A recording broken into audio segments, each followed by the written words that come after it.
해법을 찾는 토론 이슈앤 직설 시작합니다. 대통령직 인수위원회가 부동산 정책 발표를 연기했습니다. 새 정부에서 규제를 풀 것이라는 기대감에 서울 재건축 단지를 중심으로 가격이 들썩이자 속도 조절에 나선 것으로 풀이되는데요. 이 속도감 있는 공급 대책을 위해서는 규제 완화가 필요하다는 목소리도 꾸준히 나오면서 인수위원회의 고민이 깊어지고 있습니다. 정치권 발언 하나하나에 민감하게 반응하고 있는 부동산 시장에 이 충격을 최소화할 수 있는 방안 무엇인지 충분한 고민이 필요할 것 같습니다.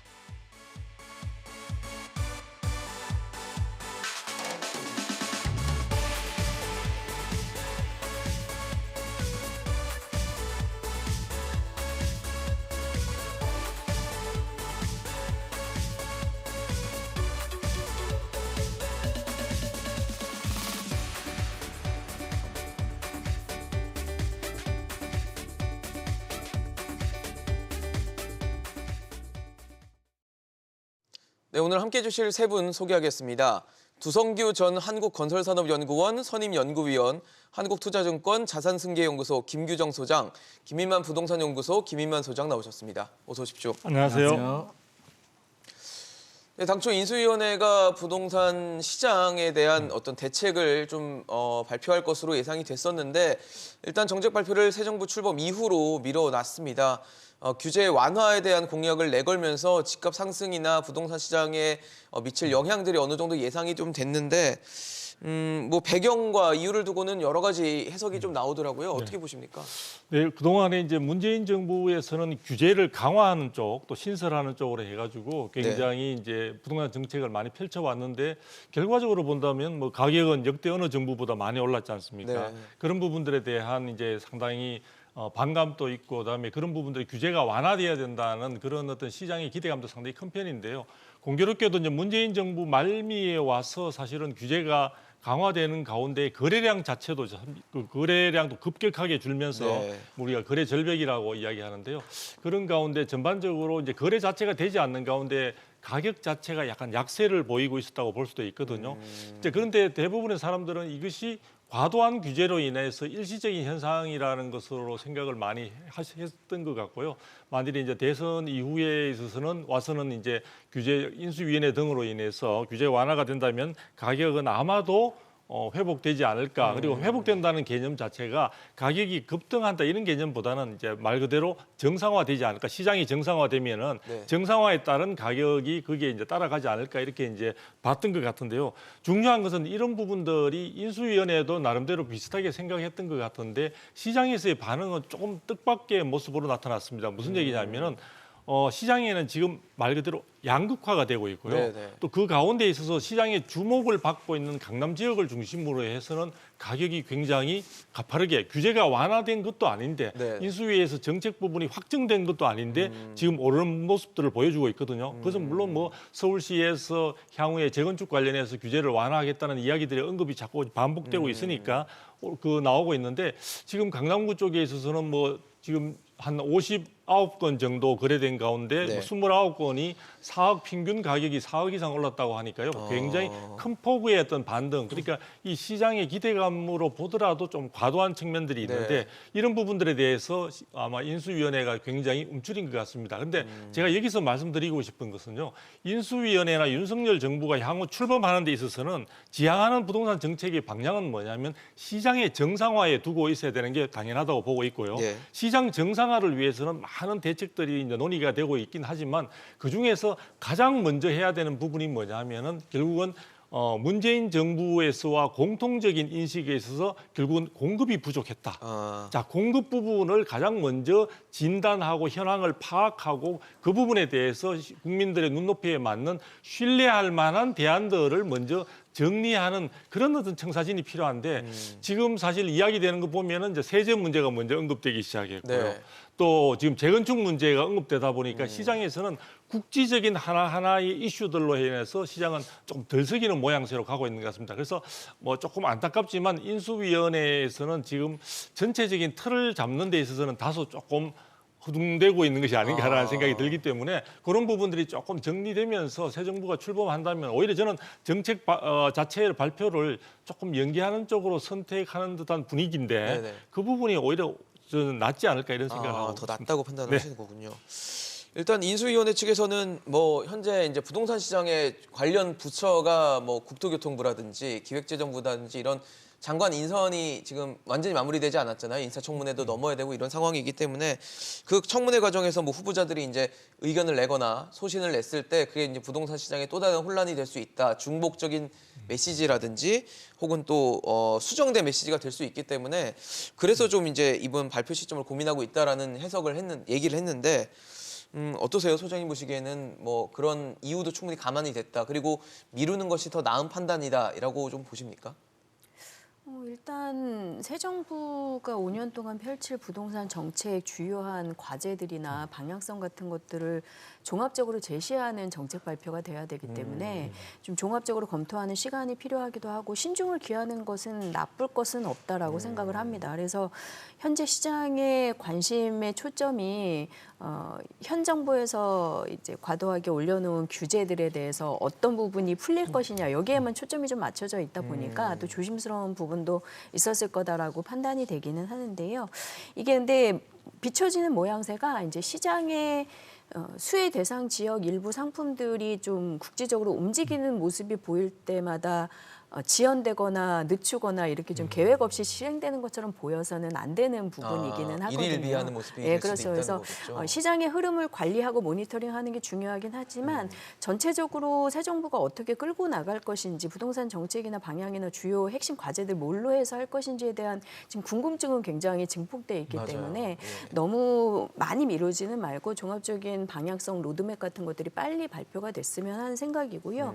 앞에 이제 연구위원님 말씀하신 것처럼 규제 완화에만 초점이 맞춰지기보다는 가장 중요한 과제인 이제 5년 동안의 공급 계획, 세부적인 좀 로드맵이나 뭐 대상지까지 포함하면 훨씬 좋겠지만 시간이 좀 걸린다면 그렇죠. 구체적으로 주요 이제 계층 대상별로 맞춤형으로 공급할 정부 이제 공급 계획에 대해서 좀 세부적인 구상안이나 이전에 실패했던 그런 구상안들을 이번에는 좀 어떻게 다르게 성공시킬 것인지에 대한 내용들을 좀 내놓으면 아무래도 좀 균형이 맞을 수 있을 거다라고 생각이 되고요. 그 안에 이제 대선 과정에서 공약으로 제시됐던 뭐 적절한 수준의 규제 완화에 대한 내용들도 어느 정도는 이제 얘기가 돼야 될 것 같고 네. 시장에서 이 무주택자 저소득층에 대한 주거복지나 이런 부분에 대해서도 좀 부족하다라는 의견들이 있어서 예. 그런 부분들까지 종합적으로 좀 발표가 됐으면 하는 생각이라 조금 이렇게 지연시킨 만큼 그런 것들이 다 담긴 종합적인 설득력 있는 정책 방향성이 제시가 돼야 되지 않나 싶습니다.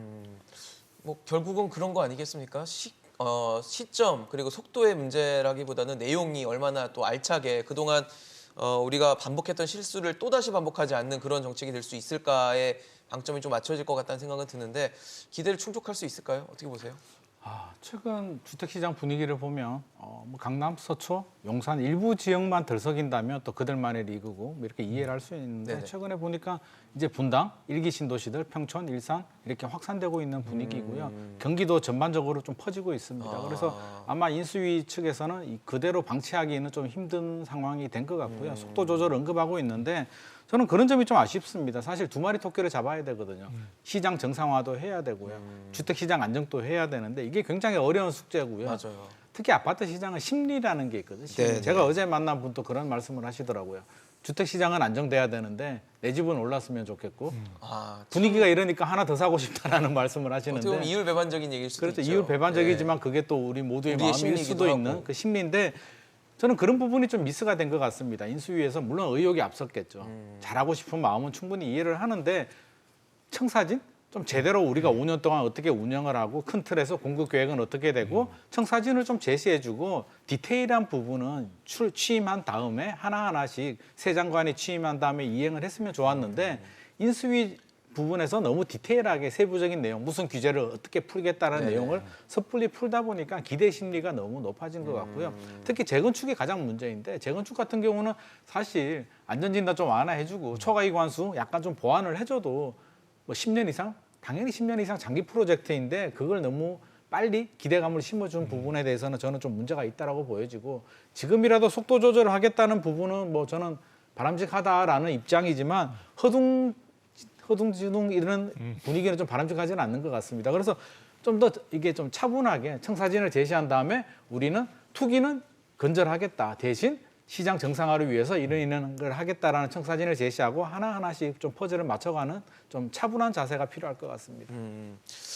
그러게요. 어쨌든 말씀을 주신 것처럼 부동산의 심리 예. 그리고 발언 하나하나의 메시지가 굉장히 크게 영향을 또 미치는 그렇죠. 곳이 이 부동산 시장이기 때문에 지금 이렇게 정책 발표를 미뤄둔 것이 과연 시장에 좀 안정화를 가져오는 것인지 당분간 좀 관망을 해봐야겠다라는 심리로 가는 것인지 아니면 아직 어떻게 될지 모르긴 하는데 어쨌든 규제 완화하는 거 아니야라는 어떤 불확실성으로 그냥 이어질 것인지도 좀 중요할 것 같거든요. 그렇죠. 지금 이제 사실은 시장에서의 어떤 반응 자체를 보게 되면은 이제 두 가지 부분들이 이제 뭐 여기 스토리 좀 의견이 나뉘지만 결국 이제 신중한 선택이다라고 보기도 하고 또 자칫하면은 이게 뭐 아무것도 없는 것 아니냐 이런데 제가 조금 안타까운 것은요. 새 정부가 이제 여러 가지 인수위원회가 구성되고 활동하는 중에도 윤석열 현재 당선인께서 이제 많이 언급하셨던 것은 결국은 정책 전문가 부분들을 우대를 하겠다 이런 부분들을 강조를 하셨고요. 그런 부분에서 부동산 정책 가장 사실은 제1호 공약이었기 때문에 부동산 공약이 네. 그만큼 중요성을 가지고 있고 많은 국민들이 예의주시하고 있고 그런 부분들에 있어서 사실은 굉장히 정책 전문가가 뭐 최초에 우리가 국토부 장관 윤석열 정부가 앞으로 출범될 윤석열 정부의 첫 번째 어떤 장관이 됐으면 어땠을까 하는 생각이 드는데요. 안타깝게도 이번에 이제 원 후보님 같은 경우에는 원희룡 후보님 같은 경우는 사실은 정책 전문가는 아니죠. 사실은 이제 정치인이고 그렇죠. 우리가 대장동 건으로 해서 뭐 일타 강사라는 그 별칭까지 얻었지만 정치인으로서의 그 문제를 접근했고 그런 부분에서 상당히 기여를 많이 한 바는 있지만 이 부동산 전체의 정책에 대해서 과연 이분이 전문성을 가지고 있느냐에 대해서는 아직까지도 많은 시장에서조차도 조금 의문을 표시하는 경우도 맞아요. 있거든요. 네. 그런데 이제 그런 과정에서 인수위가 사실은 그동안 많은 이제 시간이 좀 많이 꽤 지났습니다. 그래서 네. 지났는데 약간 부동산 정책에 대해서 아까도 있지만 소주제별로의 그 이슈에 좀 대응하는 그런 측면들이 있다 보니까 전체적인 어떤 마스터 플랜이 없는 것이 아닌가라는 그런 어떤 이야기들도 나오고 있고요. 그 다음에 조금 이제 정책 전문가인 분이 지금 부동산과 관련해서 TF 팀장을 맡고 예. 이제 계신데 그 과정에서 언론에 대응하거나 이런 부분들을 보게 되면 약간 자신감이 좀 결여된. 그리고 또 정치인이 아니다 보니까 이제 그런 부분들에 대해서 많은 어떤 그 기자분들이 의문을 제기하고 이제 문제점을 지적하고 이러다 보니까 그런 부분에서 국민의 눈높이에 맞는 자신감 있는 정말 마스터 플랜을 제시하고 있지 못하는 그런 부분들이 안타까운데 중요한 거는 그런 와중에 시장에서 국민들의 마음을 좀 더 불안하게 만드는 요소들이 많이 나타나고 있습니다. 우리 부동산의 시장에서 가격 부분에 약간 일부 지역을 중심으로 해서 지금 변동폭이 크다고 이야기를 하고 있는데요. 양극화 속에서 저는 대출 금리도 지금 추가적인 인상 가능성이 많이 높아지고 있는데 원자재 지금 파동들이 나타나고 있죠. 경기 둔화는 되고 있는데 서민 경제는 더 어려워지는 상황에서 앞으로 그러면 제대로 주택, 부동산 관련되는 부분들이 공급이 원활하게 될 것인가 이 부분에 대해서도 지금 많은 부분들은 고개를 갸우뚱하거든요. 그런데 가격 부분에 얽매이는 것은 우리가 작년에 어떤 경우를 보더라도 세종시라든지 대구시 같은 경우에는 전반적인 부동산 시장의 화랑세 속에서도 공급이 지나치게 넘친다는 이유로 인해서 많이 가격이 약세를 보이거나 떨어지는 그런 부분들을 보였기 때문에 지금 사실은 문재인 정부가 가지고 있었던 어떤 공급 대책이나 이런 것들이 현장에 가보게 되면 많은 허점들을 드러내고 있습니다. 예를 들어 토지 매수도 작업도 지금 진행이 좀 더디고 있는 상황들이고요. 또 공공주도를 하다 보니까 민간에서의 활력이나 이런 부분들이 제대로 반영되지 못했다는 그런 부분들은 지금 윤석열 그 정부 출범을 앞두고 대선 과정에서 많이 불거졌거든요. 그런데 그런 부분들에 대한 언급 없이 공급 부분이 되더라도 가격은 예를 들어 여러 가지 규제 완화로 해서 오를 수 있다는 이런 논리에 지금 파묻혀서 제대로 방향성과 자리를 잡지 못하고 있는 그런 측면들도 있는 것 같습니다. 그래서 이런 부분에서 결국은 이런 불확실성에 대한 불안감을 불식시켜주는 가장 첩경은 뭐냐? 결국은 국민의 눈높이에 다시 한번 강조하지만 국민 눈높이에 맞는 정책의 신뢰감을 줄 수 있는 안들을 마련해서 내놔야 된다. 그래서 제가 볼 때 그렇게 하기 위해서는 문재인 정부도 출범하자마자 서둘러서 2달 만에 뭐 대책을 발표하면서 그게 굉장히 부동산 정책 실패의 단초가 됐던 것처럼 너무 서둘 필요는 저는 없다고 본다. 뭔가 좀 단단한 걸 내놓을 필요가 있지 않나 싶습니다. 가장 어려운 것 중 하나가 뭐 신뢰 확보가 될 것 같아요. 그동안 문재인 정부에서 신뢰를 얻지 못했던 부분들이 분명히 있기 때문에 이걸 어떻게 회복할 것인가인데 우리가 수요 공급을 얘기하면서 항상 이 집값 안정을 위해서는 공급이 필요하다라는 얘기를 많이 했고 지금 공급이 될 수 있는 부분은 신규 주택은 아무래도 제한적인 부분들이 여러 가지 있고 서울은 이미 꽉 차서 뭐 재건축 재개발이 활성화되지 않으면 실제적인 공급은 좀 어렵다라는 얘기들도 나오다 보니까 이 재건축이나 재개발이 주목받을 수밖에 없는데 이게 쉽지가 않더라고요. 지금 뭐 단군 이래 최대 규모다 뭐 이런 별칭이 붙을 정도의 재건축 단지 중에 하나가 이 둔촌주공 재건축 단지인데 여기는 공사를 시작했죠. 공사를 하고 있는데 중단이 됐더라고요. 보니까 뭐 공사비나 분양가 이런 걸로 인해서 이제 조합하고 이제 시공단 쪽과 갈등이 빚어지면서 이렇게 된 건데 쉽지는 않은 것 같습니다. 하긴 해야 되는데 늘 이렇게 진행이 원활하게 되는 곳은 또 아닌 것 같아서 참 이게 또 2단지만 국한되리라는 법도 없잖아요. 차후에 또 계속 발생될 수 있기 때문에 공급과 연계된 이 어떤 재건축 진행 이런 건 좀 어떻게 보십니까?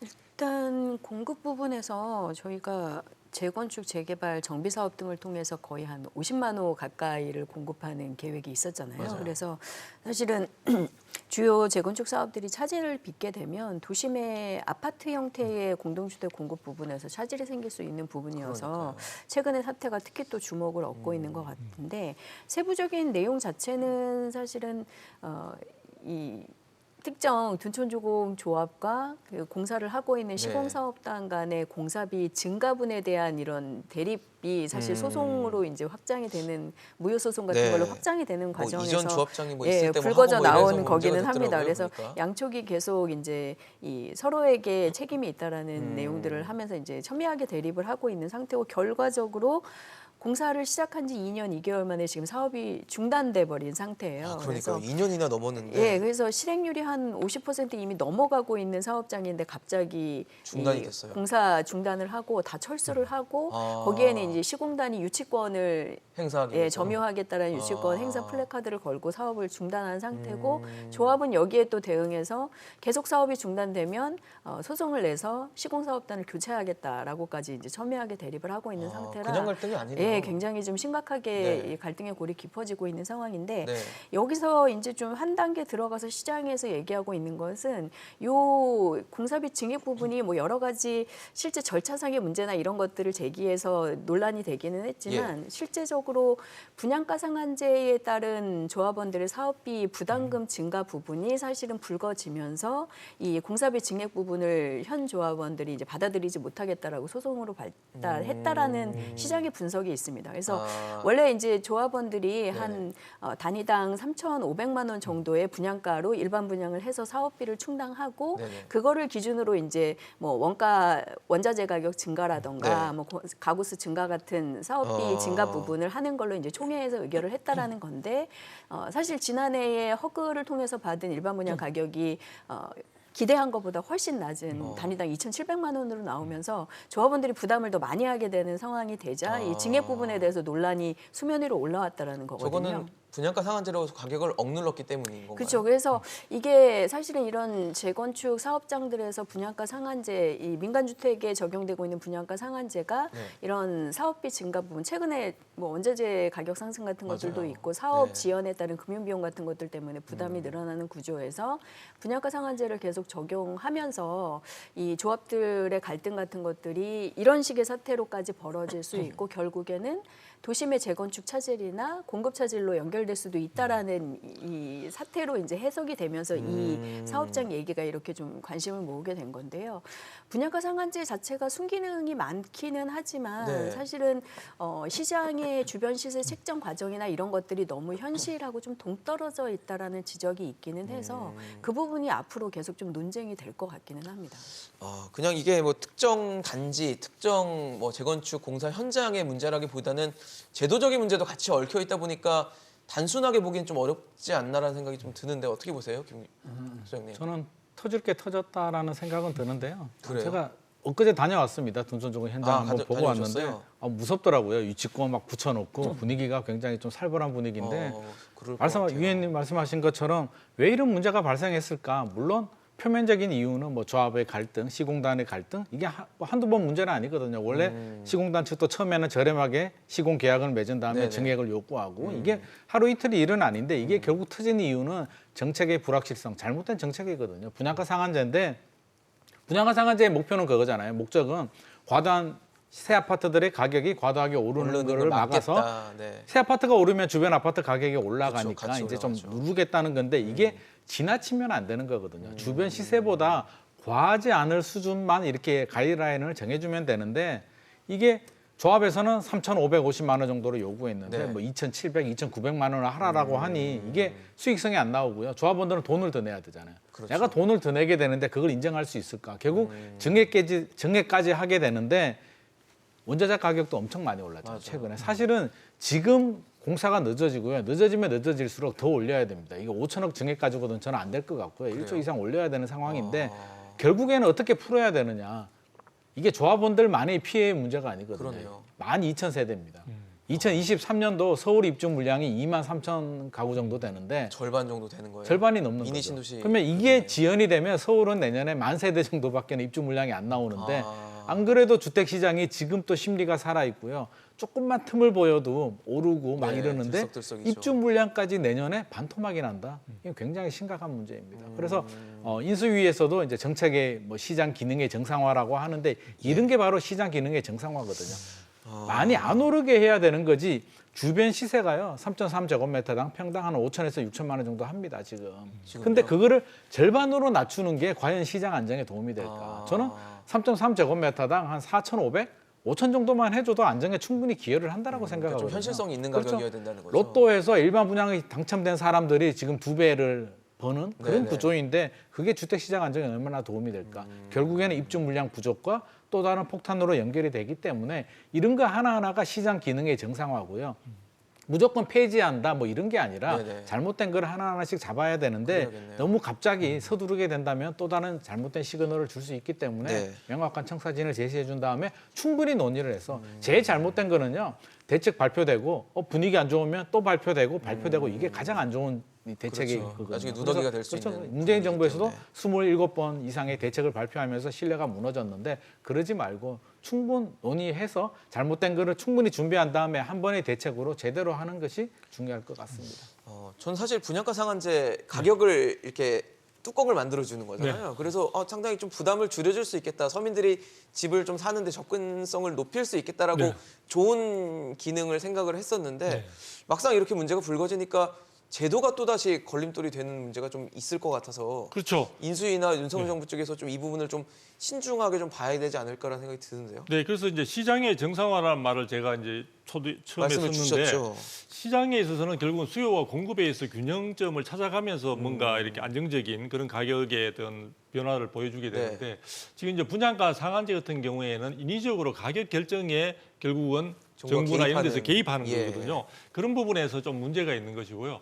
또한 사실은 그 분양가 상한제 부분에 대해서는 역대 굉장히 논란이 많았지만 대부분 이제 공공택지에서 이제 적용하는 부분에 대해서는 많은 시장에서도 공감을 표현하고 있습니다. 그래서 공공택지의 경우에서는 공익성이 사실 굉장히 많이 부각이 되기 때문에 네. 어느 정도 택지 등의 그런 것들을 감안해서 전체적인 분양가를 일정한 범위 내로 이제 눌러놓는 부분들에 대해서 공감을 했는데 문재인 정부 들어서서 2020년도에 들어서면서 민간 택지까지 확대하면서 이제 문제가 불거지고 있는 거거든요. 그래서 대부분 재건축 단지들이 대부분 이제 민간 택지로 이제 구성이 돼 있다 보니까 서울의 도심에 있어서 신규 공급을 하는 데 있어서는 재건축이나 재개발 외에는 사실 택지가 신규 조달이 지금 되기 힘든 상태에서 그렇죠. 민간 택지의 분양가 상한제를 적용하다 보니까 일부 당첨된 일반 분양분을 당첨된 사람들만 시세 차익을 갖다가 정말 2배씩 가져가는 로또다. 이거는 네. 사실 시장에서 이런 것을 갖다가 납득할 수 없는 어떤 특정인만 이 이익을 독식하는 가져가는. 이런 구조는 우리 사회가 사실은 배척해야 될 부분이라고 볼 수 있겠죠. 그래서 그런 부분에 의해서 이 분양가 상한제 자체가 전체적인 시장에 있어서 압박 요인으로 작용을 하고 있는데요. 공교롭게도 지금 이제 시장 상황 자체가 우크라이나 사태 등으로 인해서 지금 원자재 가격도 지금 많이 오르고 네. 또 현장에서는 지금 인건비 부분 또 코로나 등등으로 해서 인건비 조달과 관련해서도 상당히 쉽지 않은 상황들이고요.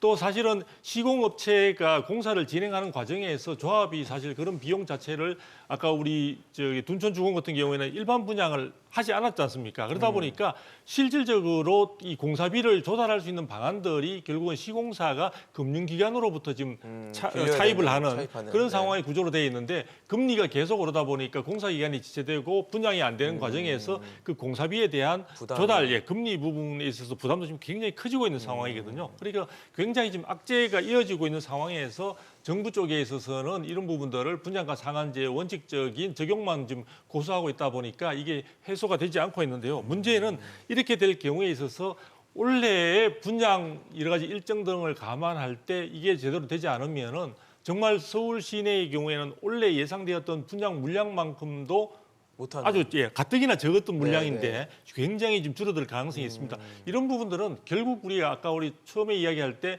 지금 부동산 시장의 안정은 심리적인 요소가 굉장히 중요하다고 했는데 전체적인 시장의 불안 심리를 자극시킬 수 있는 요인이 되고 있고요. 그다음에 또 완성이 된 입주 물량도 지금 올해 내년 계속해서 좀 줄어드는 상황으로 되어 있기 때문에 이렇게 된다면은 전반적인 부동산 시장에 아무리 제도 개선을 하더라도 불안 요소로 작용할 가능성이 대단히 크다는 점에서 지금의 이 특정 재건축 단지의 문제가 아니라 지금 서울의 강북의 경우에도 지금 몇 군데가 지금 이런 부분들에 대한 여러 가지 분양 일정들이 지금 지연되고 있는 그런 현장들이 있습니다. 있어요. 그렇기 때문에 이런 부분들은 제가 볼 때 저는 뭐 다른 곳에서도 이야기를 했습니다만 정부가 이 부분들을 그냥 방관만 할 것이 아니라 적극적으로 개입할 필요가 있습니다. 그래서 제도 부분에 대한 문제가 있으면 제도 부분에 대한 것을 손질을 해야 될 것 같고요. 그렇지 않다면은 이 부분의 현장에 있어서 지금 당면하고 있는 여러 가지 그 어려운 문제들을 서울시라든지 정부가 좀 적극적으로 현장에 대한 관심을 보이고 그 해결 노력에 적극 동참하는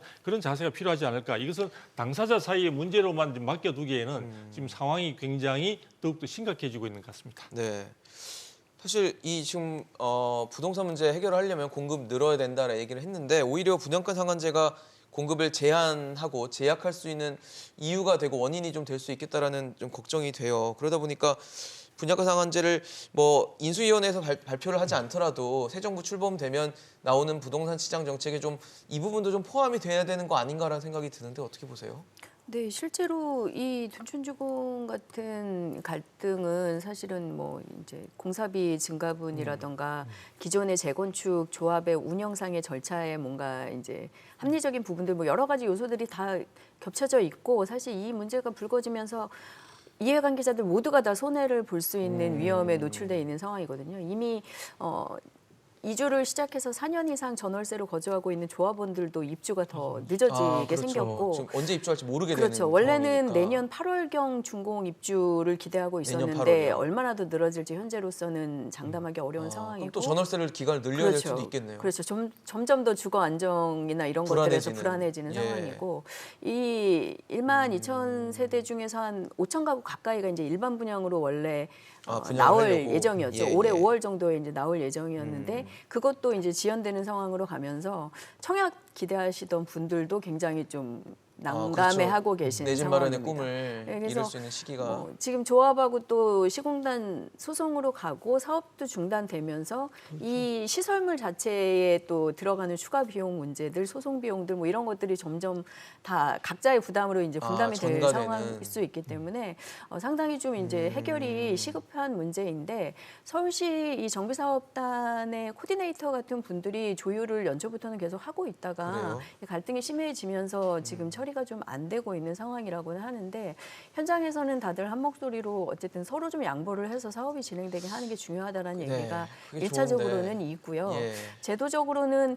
이게 분양가 상한제의 합리성 부분 때문에 불거진 거기도 하지만 이 공약 과정에서 분양가 상한제가 또 민간에는 폐지될 수도 있다 이런 기대감으로 작동을 하면서 네. 조합이 또 그런 것들에 대한 기대감으로 중단을 하고 지연시킨다라는 평가도 있어서 앞서 이제 얘기 나왔던 정책의 전반적인 뭐 마스터 플랜 제시 그리고 주요한 규제 완화 내용들을 어떻게 할 것인지에 대한 내용들이 신중할 필요는 있지만 네. 어느 정도 이제 구체적인 계획들이나 이런 것들을 균형감 있게 빨리 발표를 해줘야 불확실성은 좀 해소가 되는 상황입니다. 아까 말씀하셨지만 사실은 이 분양가 상한제, 민간 택지에 대한 분양가 상한제 적용 해제를 두고 기대감을 갖고 이제 또 사업 분양 이런 일정들을 미루는 곳들도 지금 뭐 신반포라던가 뭐 동대문 쪽이라던가 다른 몇몇 단지에서도. 사업장에서도 포착이 되고 있는 상황이라서 이것들이 각각 사업장들의 문제이기도 하지만 전반적으로 서울의 공급 부족으로 연결되는 그렇네요. 문제이기도 하기 때문에 굉장히 좀 가볍게 넘길 사안은 아니다라는 거고요. 네네. 그리고 또 이렇게 정비사업 쪽에서 차질을 빚게 되면 정부가 약속한 5년 동안에 250만 원을 수도권 하겠다. 중심에 150만 원 가까이 되는 물량 공급도 상당히 차질을 빚을 수밖에 없는 상황입니다. 그렇네요. 그냥 단순하게 볼 문제는 분명 아니라서 아까 신중해야 된다, 좀 차분하게 봐야 된다고 했지만 마냥 미뤄둘 수 있는 문제는 분명히 또 아니라는 생각이 듭니다. 지금 저희가 이 분양가 상한제가 사실 주변 시세와 좀 맞지 않는 비현실적인 부분도 있다라는 지적도 해주셨는데 윤석열 당선인이 이제 대선 공약으로 내놨던 것 중에 청년 원가 주택도 있었어요. 이거를 이제 뭐 한 2억 원대의 원가 주택을 청년들에게 제공하겠다라는 뭐 그런 아주 취지 자체는 굉장히 좋아 보이는 그런 대책인데 가능할지 그리고 이게 정말 소비자 이 집을 원하는 분들의 눈높이에 맞을지가 제일 중요한 포인트 아니겠습니까? 취지는 좋죠. 취지 좋아요. 저렴한 가격으로 네, 2억 청년들한테 원에 집을 주택을 구할 수 공급해준다. 있다면, 네. 취지는 굉장히 좋은데 궁극적인 목표는요. 주택시장 안정에 도움이 돼야 되고요. 그렇죠. 두 번째 청년들이 원하는 거는 당장 집 하나 딱 주는 게 아니라 맞아요. 모든 청년들한테 한 채씩 주면 다 해결이 되죠. 현실적으로 불가능한 얘기고요. 청년들이 원하는 거는 내가 노력을 해서 나중에라도 노력을 해서 돈을 벌어서 내가 집을 살 수 있는 희망과 꿈을 가질 수 있게 만들어줘야 해주는 되는데 건데. 최근에 집값이 너무 올랐고 계산을 해봐도 답이 안 나오거든요. 이게 10년, 20년 돈을 아무리 모아도 집을 살 수 없는 수준으로 올라가는 게 맞아요. 문제지 네. 2억 원으로 강제로 낮춰서 세금을 물론 세금 투입이죠. 세금을 투입해서 한다.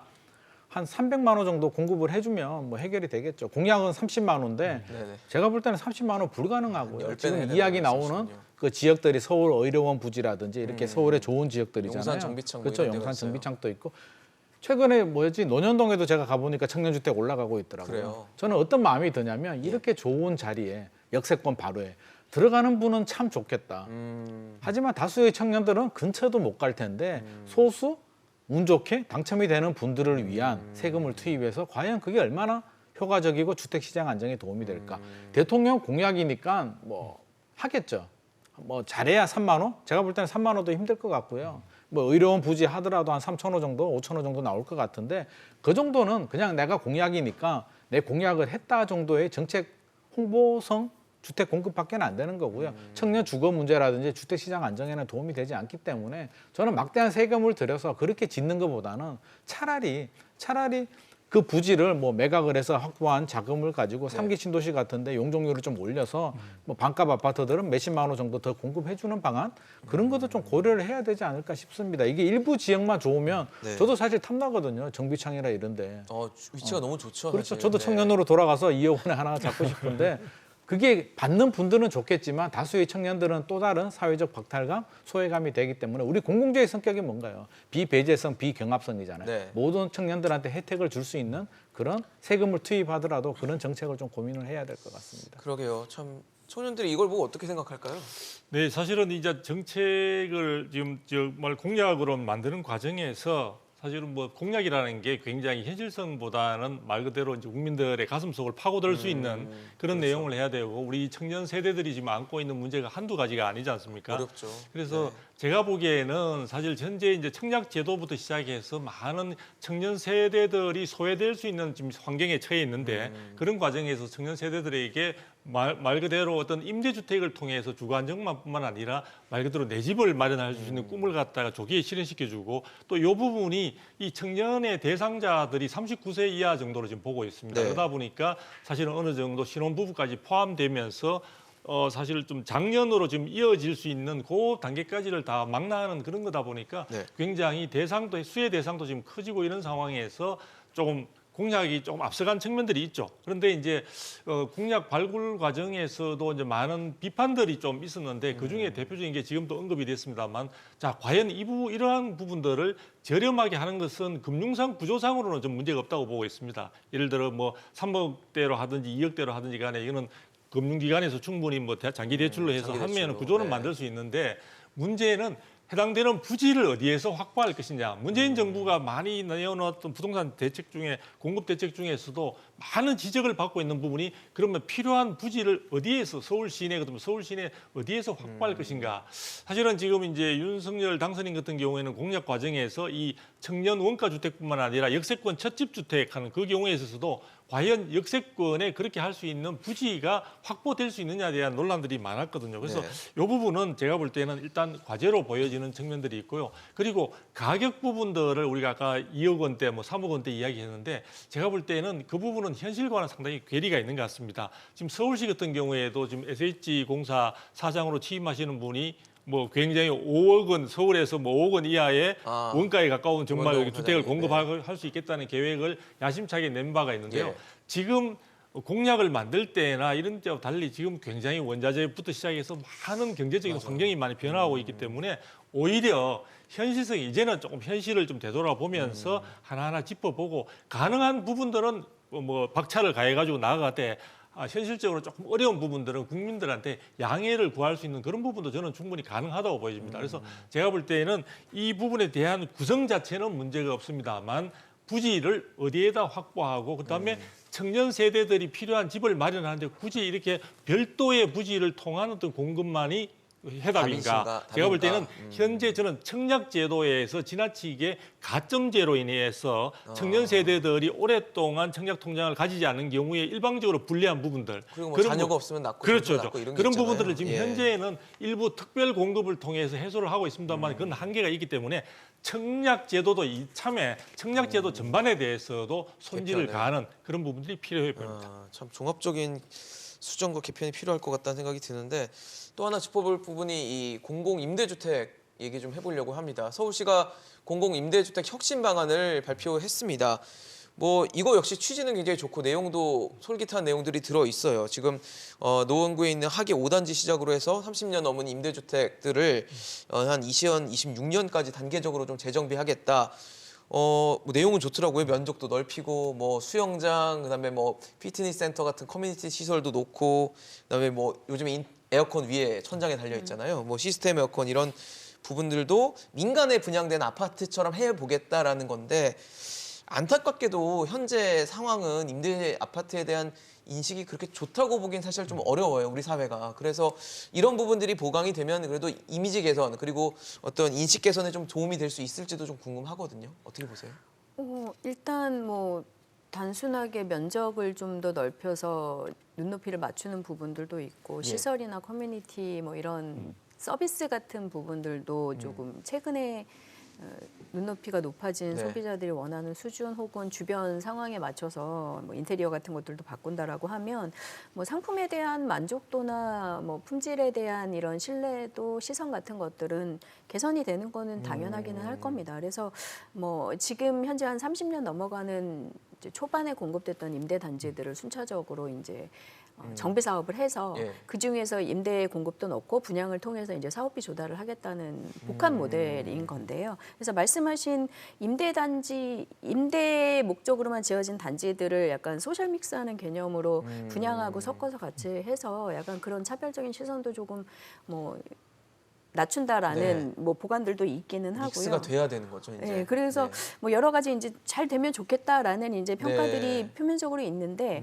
어쨌든 이렇게 새롭게 정비를 하고 눈높이에 맞춰서 이제 좀 좋은 네, 일반 퀄리티의 아파트처럼 질의 퀄리티가 아파트를. 있는 주택을 짓게 되면 아무래도 공급 단가는 좀 높아질 수밖에 없는 상황이라 시장에서는 그렇죠. 개선이 되는 건 좋은데 당연히 공급 단가가 올라갈 수밖에 없고 어느 정도 복지 지원이나 재정 투입을 조금 지원을 한다라고 해도 개인들의 부담이 늘어나는 상황이라서 그 부분들에 대해서는 좀 염려스럽다라는 얘기들이 있거든요. 그리고 이제 이 분들이 어쨌든 순차적으로 정비 사업으로 이제 임대 단지들을 새롭게 개발하는 동안 주거 공간이나 이런 것들도 순차적으로 마련이 마련을 돼서 또. 순환 개발을 해야 되기 때문에 그렇죠. 그런 것들도 종전에 워낙 실패 사례를 많이 봤었기 때문에 잘 될까라는 의구심도 여러 가지가 있는 것 예. 같습니다. 그래서 일단 서울시에서 발표할 때는 이 개인들 임대주택을 실제 거주하게 되는 대상자들의 소득 수준에 맞춰서 이 단가나 이제 임대 비용이나 지불 같은 것들을 좀 차등 적용하는 방식으로 해서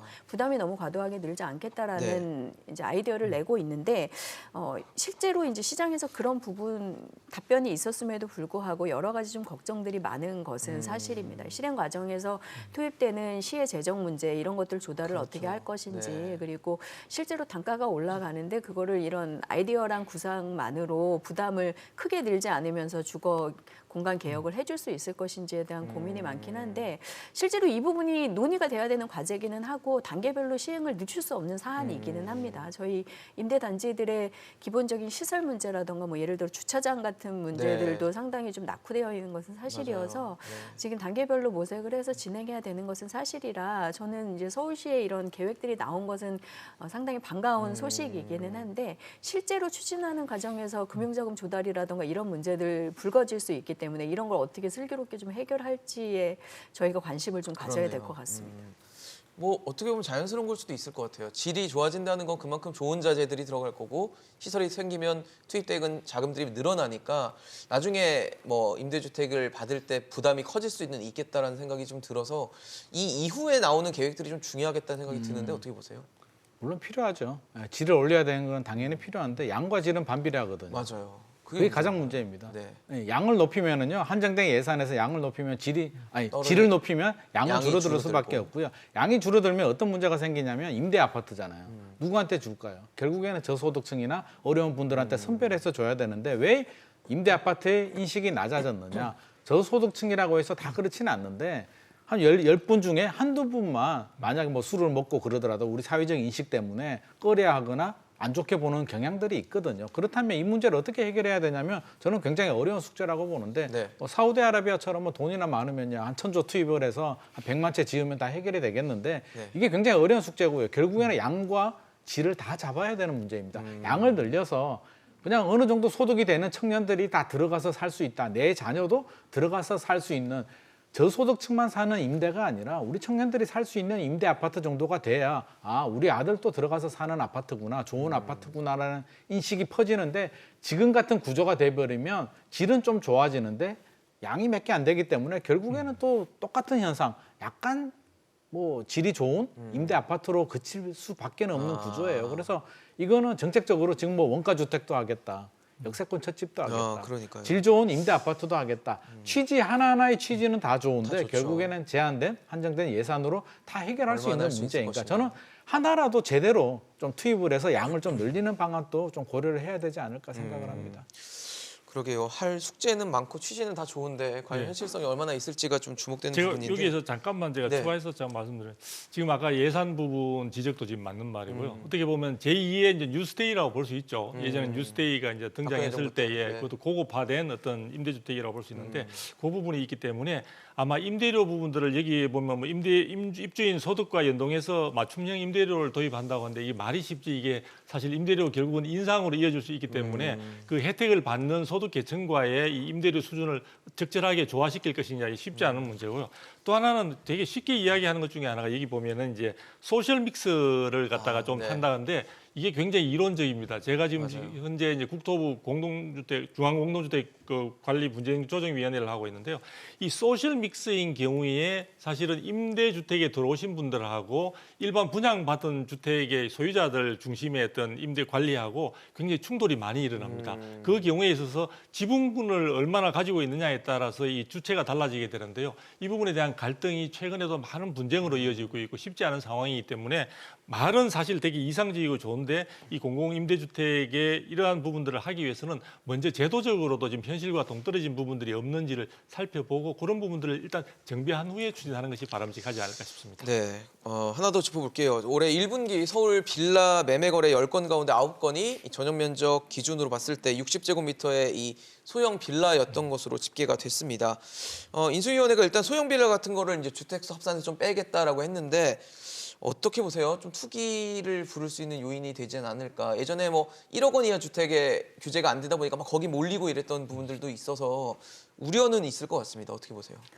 네, 일단 구매하시는 분들한테 영향을 미친 부분이 말씀하신 주택수 합산 배제 같은 세제 혜택 같은 부분이 언급된 것도 당연히 그러니까요. 작동을 한 것 같고요. 예.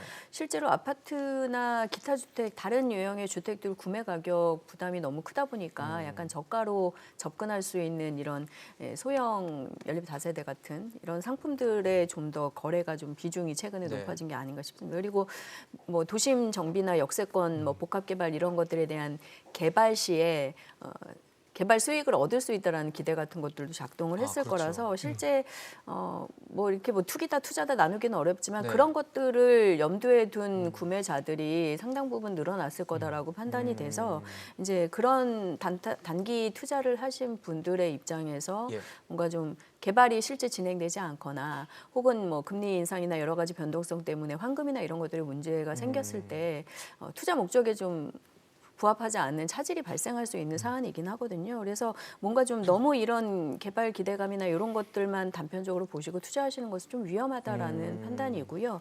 오히려 이런 것들을 좀 막기 위해서 정부가 약간 사전에 뭐 토지거래 허가구역 설정을 뭐 해둔다든가 뭐 이런 것들 하고는 있는데 시장의 이런 흐름에 비해서 이런 제도적인 투기적인 제약 관리 같은 것들이 좀 뒤따라가는 모양새다 보니까 늦게 현장에 따라가는. 이런 것들을 충분히 이제 잡아내고 관리하는 데는 상당히 좀 쉽지 어려움이 않죠. 있는 것 예. 같습니다.